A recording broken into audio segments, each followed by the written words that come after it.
ایک اور دائرہ۔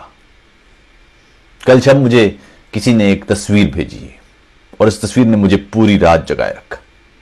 ایک دکھ، ایک کرب اور ایک مسلسل تکلیف۔ میں اپنے پیج پر ایسا کوئی تصویری مواد یا ویڈیوز شائع نہیں کرتا جس میں کسی بھی قسم کا تشدد کا عنصر ہو یا جس میں انسانی تکریم پر حرف آتا ہو، اور آج بھی میں ویسا ہی کروں گا۔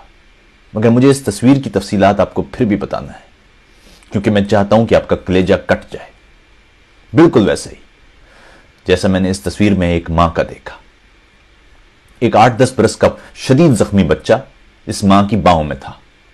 اس کا لہو لہان سر ماں کی چھاتی سے لگا ہوا تھا اور خون بہ بہ کر زمین سرخ کرتا جاتا تھا۔ آنکھیں بند تھیں، کمر ماں کی گود پر دھری ہوئی تھی اور باقی جسم زمین پر لہو کے ساتھ بہ رہا تھا۔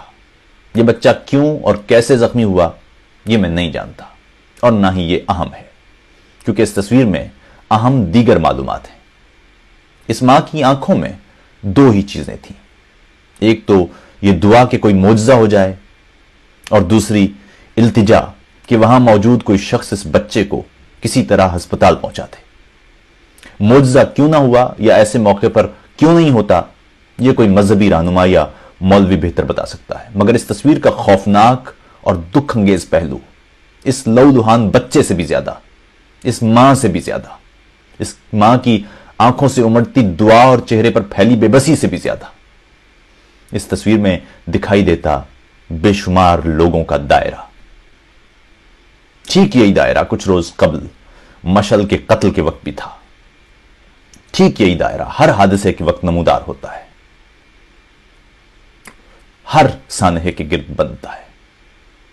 انسانی بنیادوں پر مدد کو پکارتی ہر صدا اس دائرے سے جا ٹکراتی ہے۔ یہ بے حسی کا دائرہ ہے، یہ غیر اخلاقی دائرہ ہے، یہ غیر قانونی دائرہ ہے، بلکہ یہ غیر انسانی دائرہ ہے۔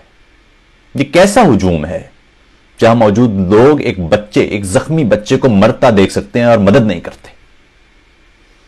یہ کیسے لوگ ہیں جو اس موقع پر اپنے اپنے موبائل فونز نکال کر تصاویر اور ویڈیوز بنا رہے ہیں؟ یہ کیسا حلقہ ہے کہ کوئی شخص کسی ایمبولنس کو نہیں بلوا سکتا؟ یہ کون سے انسان ہیں جو اس بنیادی انسانی قدر ہی سے واقف نہیں ہیں یا محروم ہو چکے ہیں؟ مگر ان افراد کا بھی کیا قصور؟ ان کو کیا دوش دیا جائے اور کیوں دیا جائے؟ یہ تمام افراد پچھلی کئی دہائیوں سے اتنا لہو دیکھ چکے ہیں کہ ہم ان حادثوں اور سانحات کے عادی ہو گئے ہیں۔ ہم اتنی میتیں اٹھا چکے ہیں کہ اب موت بہت عام سی شے ہے۔ ہمیں غربت، افلاس، بھوک، ننگ، تنگ دستی، مہنگائی اس قدر اذیت دے چکے ہیں کہ ہمارے نزدیک زندگی ماں باپ کی وجہ سے ہمیں لگ جانے والی کوئی بیماری ہے، اس کے سوا کچھ نہیں۔ ریاست افراد کے عقائد اور نظریات کے معاملے میں تو حساس دکھائی دیتی ہے۔ ہمارے ہاں مذہبی رہنما بھی اس معاملے پر ہر ایک مسجد میں بھرپور جوش و خروش سے بولتے ہیں، مگر انسانوں کی فلاح برباد کرنے کا کوئی راستہ نہیں، کوئی تیار نہیں۔ ایک سوال ہمیں خود سے ضرور پوچھنا چاہیے۔ ہم ہر جگہ خدا کو خوش کرنے کے لیے کہتے ہیں، ہمیں ہر مسجد، ہر منارے سے خدا کو خوش کرنے کے لیے کہا جاتا ہے، خدا کو منا لینے کے لیے کہا جاتا ہے، مگر کہیں ایسا تو نہیں کہ خدا کی خوشی اس بچے کی زندگی بچانے میں ہو، خدا کی خوشی اس ماں کی آنکھوں سے نکلتی التجا کو کسی معجزے میں تبدیل کر دینے میں ہو، اس مرتے ہوئے بچے کو زندگی لوٹا کر اس ماں کو وقت سے پہلے مر جانے سے روک لینے میں ہو۔ میں جب بہت چھوٹا تھا تو ایک بار میں نے اپنی دادی سے پوچھا، اللہ میاں کب خوش ہوتے ہیں؟ وہ کہنے لگی، جب اللہ کو کوئی تحفہ دے دو۔ میں نے کہا، اللہ کو تحفہ کیسے دیا جائے؟ کہنے لگی، کسی انسان کو خوش کر دو۔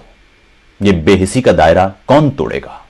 ایسے موقع پر موبائل فون سے فوٹوز یا ویڈیوز بنانے کی بجائے ایمبولنس کا نمبر ٹٹولنے پر معمور نہیں ہو جانا چاہیے تھا؟